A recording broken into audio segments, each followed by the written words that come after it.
After 5 days, Ananias, the high priest, came down with the elders and a certain orator named Tertullus.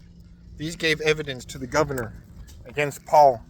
And when he was called upon, Tertullus began his accusation, saying, See that through you we enjoy great peace and prosperity is being brought to this nation by your foresight. We accept it always, in all places, most noble Felix, with all thankfulness.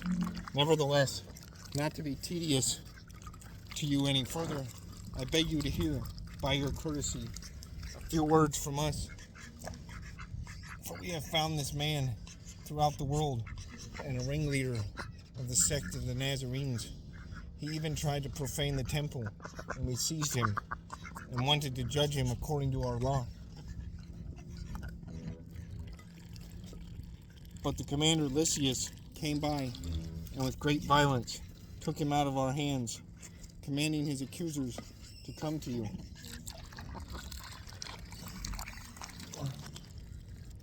By examining him yourself, you may ascertain all these things of which we accuse him. And the Jews also assented, maintaining that these things were so. Then Paul, after the governor had nodded to him to speak, answered, Inasmuch as I know that you have been for many years a judge of this nation, I do the more cheerfully answer for myself, because you may ascertain that it is no more than 12 days since I went up to Jerusalem to worship, and they neither found me in the temple, disputing with anyone, nor inciting the crowd, either in the synagogues or in the city, nor can they prove the things of which they now accuse me.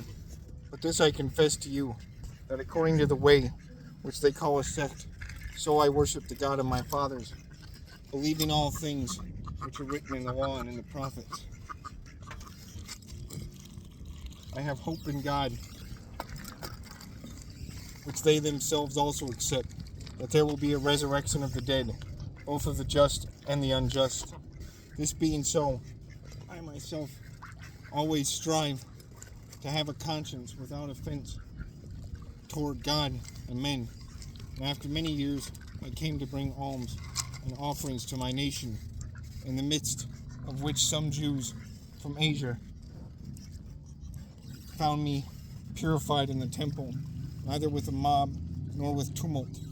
They ought to have been here before you to object if they had anything against me, or else let those who are here themselves say if they found any wrongdoing in me while I stood before the council, unless it is for this one statement which I cried out, standing among them, concerning the resurrection of the dead. I am being judged by you this day. But when Felix heard these things, having more accurate knowledge of the way, he adjourned the proceedings and said, When Lysias, the commander, comes down, I will make a decision on your case. So he commanded the centurion to keep Paul and to let him have liberty, and told him not to forbid any of his friends to provide for or visit him. And after some days, when Felix came with his wife Drusilla, who was Jewish, he sent for Paul and heard him concerning the faith in Christ. Now as he reasoned about righteousness, self-control, and the judgment to come, Felix was afraid and answered, Go away for now. When I have a convenient time, I will call you. Meanwhile, he also hoped that money would be given him by Paul, that he might release him. Therefore, he sent for him more often and conversed with him. But after 2 years,